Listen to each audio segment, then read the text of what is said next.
Obrigado, prefeito. Bom dia a todos. Nós vamos apresentar a terceira fase de 2021 do inquérito sorológico para adultos maiores de 18 anos para SARS-CoV-2 da infecção no município de São Paulo. Nós podemos ver aí na primeira tela a primeira fase, onde apresentou-se uma prevalência de 14,1%, a segunda de 13,9%, e agora, então, na coleta que nós fizemos, tendo por base 5.760 pessoas, 1.745 coletas, 281 pessoas positivadas, com um resultado de 16%, então, da prevalência de pessoas na cidade que já tiveram contato com o vírus, né? Com um intervalo de confiança, vocês também podem ver na próxima tela, desde quando nós iniciamos a fase 0 em outubro, de 2020, onde nós tínhamos 7,9% de prevalência, e agora, então, com esses números de 16%, com intervalo de confiança, nós podemos chegar a 19,3%, ou seja, praticamente, possivelmente, 20% da população da cidade, o que é bastante importante. Quer dizer, houve um aumento no valor da prevalência nessa terceira fase, com a sobreposição dos intervalos de confiança nas nossas estimativas das fases anteriores. Também é possível verificar que há uma aproximação dos valores de prevalência entre as regiões do município. Entretanto, essa terceira fase mostrou um destaque de um aumento de prevalência na região leste da cidade, né? Então, aqui, dividido pelas coordenadorias de saúde, a terceira fase mostra, como a gente já havia mostrado na segunda fase anteriormente, uma disseminação semelhante, igual em todas as regiões do município. Embora nesta apresentação a gente constatou, então, uma prevalência maior na região leste da cidade. Há também a prevalência pelas faixas de IDH no município. A faixa de IDH, a prevalência por faixa de IDH se mantém menor na faixa de IDH alto, né?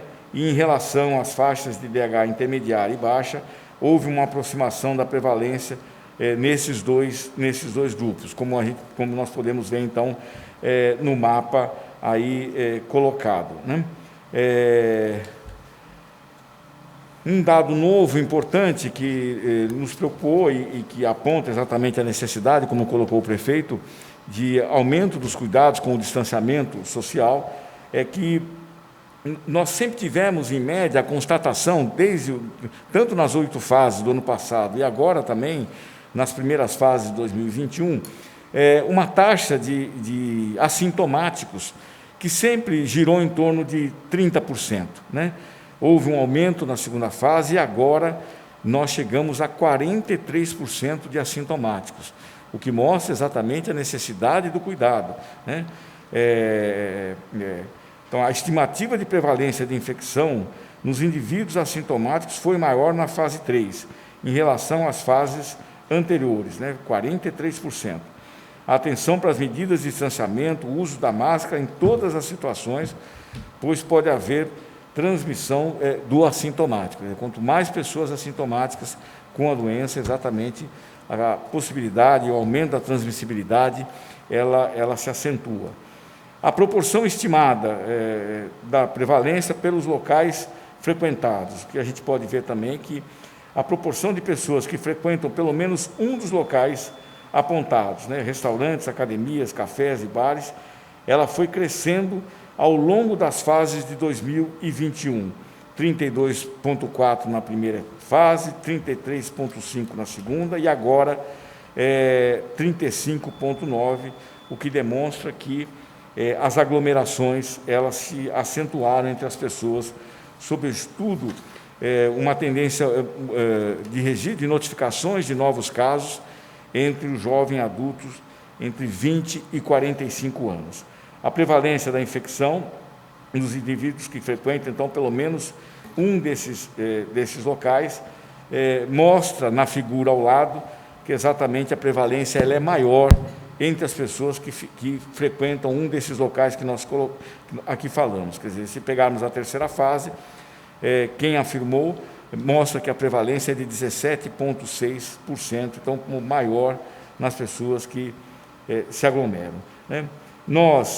Então, a prevalência do anticorpos, ela vem crescendo na população do município, né, chegando agora a 16%, no intervalo de confiança que poderá ser de aproximadamente 19,3%. A maior aproximação das prevalências nas diferentes regiões do município, e também a aproximação de prevalência entre as regiões de IDH médio e alto. A proporção de assintomáticos se mantém muito alta, se elevou a 43%. O estudo também evidenciou um relaxamento das medidas de distanciamento por parte da população, 35,9%, afirma ter frequentado os locais que aqui nós apontamos, né? E há uma maior prevalência de infecção entre os indivíduos que frequentam pelo menos um dos seguintes locais, né? Restaurantes, cafés, bares, hotéis, academias e etc. Nós já estamos colhendo os exames para a quarta fase, sobretudo nesse momento, onde há a circulação das novas variantes em todo o país, no estado e aqui na capital.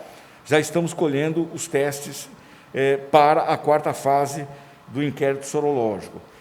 Visando o aprimoramento do nosso estudo, para a quarta fase do inquérito, o município adquiriu mais um teste sorológico para compor esta análise, que é o ELISA, que é um teste imunoenzimático, e isso vai favorecer uma melhor estimativa da prevalência do município. Então, a quarta fase, São Paulo, o município vai inovar também nessa questão. Nós faremos um inquérito sorológico nas pessoas que foram testadas com 2 testes, o que vai ser muito importante na precisão, na avaliação, e nesse momento onde nós temos a circulação das variantes. Nós também, o prefeito havia nos solicitado, na apresentação desse inquérito, a gente vai um pouco aqui, rapidamente, falar sobre a situação epidemiológica hoje no município. Como a gente pode ver nesse gráfico, o número de casos confirmados na primeira semana de janeiro de 2021 se aproximou do número de casos do primeiro pico da pandemia, né? Seguramente em função das aglomerações de final do ano. Na 23ª semana epidemiológica, que foi o primeiro pico, em junho do ano passado, nós tivemos 20.415 casos. E agora, na primeira semana epidemiológica de 2021, na primeira semana de janeiro, nós tivemos 19.995 casos notificados, né? Então, para se ter uma ideia, como há um aumento grande do número de casos confirmados aqui na nossa cidade. O outro gráfico, também bastante importante, mostra os casos de síndrome gripal notificadas em residentes do município, por data do início de sintomas e a correção do atraso entre o início dos sintomas e a digitação pelo método no-casting, que a gente pode ver até o dia 18 do 2. Ou seja, quando a gente corrige o atraso das notificações, há uma clara tendência de aumento do número de casos de síndrome gripal a partir de fevereiro deste ano, né? O que é também muito importante. Embora tenha aquela queda que vocês estão vendo nas primeiras semanas de fevereiro, mas quando nós fazemos a correção, é claramente nítida que nós devemos ter um acentuamento dos casos notificados de síndrome gripal na cidade a este final de mês. Também a questão das hospitalizações por síndrome respiratória aguda grave em residentes do município, também fazendo esta correção pelo método no-casting, a gente pode ver que há um alerta para um aumento de casos hospitalizados no contexto, sobretudo, do pós-carnaval e com a circulação das novas variantes, né? Embora também ali vocês vejam a curva em descendente, quando nós fazemos a correção mostra-se que a realidade de que nós vamos ter exatamente um aumento de internações aqui no município. O outro gráfico mostra que houve uma queda acentuada do número de óbitos a partir de setembro de 2020, com um novo aumento a partir de novembro, que não alcança os piores momentos da pandemia de junho, julho e agosto, né? Vocês vejam na parte esquerda do gráfico, né, maio, junho, o número de casos em cima e o número de óbitos em vermelho.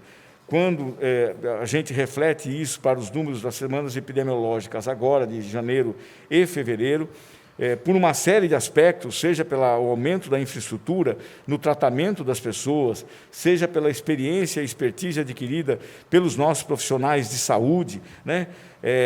Felizmente, nós conseguimos reduzir a curva de óbitos, né, de forma acentuada no município, se compararmos com o momento mais difícil da pandemia em meados do ano passado. Aqui a gente faz uma análise dos óbitos, a sua letalidade, quando também corrigido as notificações, há uma tendência de aumento no número de casos de síndrome respiratória a partir de fevereiro, né? E estamos acompanhando isso diariamente. O próximo gráfico, que mostra a incidência, né, da síndrome respiratória aguda grave, ela é 4 vezes maior em idosos acima de 75 anos, se compararmos as pessoas entre 55 e 59 anos. E se fizermos a comparação, né, com jovens entre 20 e 24 anos, dá para se ver a distância brutal do número de casos que nós temos em idosos, sobretudo acima de 75 anos, né? E no gráfico da direita, é possível, então, se notar em relação aos óbitos, que a comparação com essa mesma faixa etária, pessoas com mais de 75 anos e aquelas entre 55 e 59, é 10 vezes maior a possibilidade de vir a óbito o idoso com mais de 75 anos. Daí a preocupação, né, de que hoje há uma tendência de aumento de notificações de novos casos entre o jovem entre 20 e 45 anos. É o jovem que vai para a rua, é o jovem que se contamina, é o jovem que vai para casa, contamina a família, e quem vai a óbito, né, quem precisa ser internado, quem vai a óbito é o idoso, né? E o último gráfico, que mostra o aumento, com o aumento da faixa etária, há um aumento da letalidade por ISAG, ou seja, o número de óbitos dentre aqueles que foram internados por Covid com mais de 75 anos chega a 45,9%. Ou seja, todas as pessoas internadas por Covid, né, na cidade com mais de 75 anos, 46% delas foi a óbito, né? Por isso a estratégia do município, de forma incansável, em buscar a vacinação dessas faixas etárias de forma prioritária, que é, sem dúvida nenhuma, a população mais atingida de uma maneira geral no país todo, mas não é diferente na cidade de São Paulo. Então, a última tela, a conclusão, quer dizer, há um aumento de casos notificados de síndrome gripal em janeiro, né?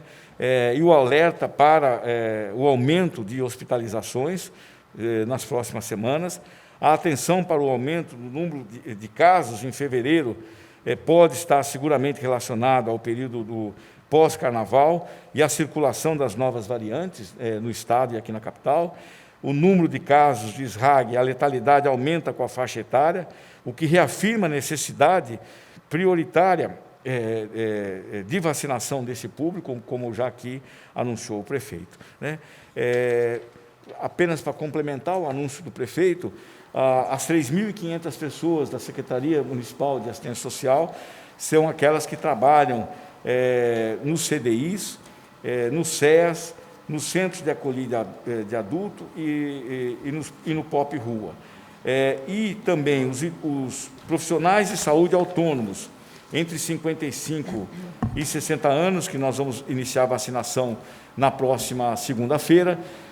Estão entre eles médicos, enfermeiros e técnicos auxiliares, nutricionistas, fisioterapeutas, terapeutas ocupacionais, biólogos, biomédicos, farmacêuticos e técnicos de farmácia, odontólogos, auxiliares de saúde bucal e técnico em saúde bucal, fonoaudiólogos, psicólogos, assistentes sociais, profissionais de educação física e médicos veterinários. Nós já vacinamos aproximadamente 130 mil pessoas nessas categorias e agora, então, a partir de segunda-feira, nas nossas unidades básicas, ampliamos a vacinação para 55, 60 anos. É isso, então, prefeito.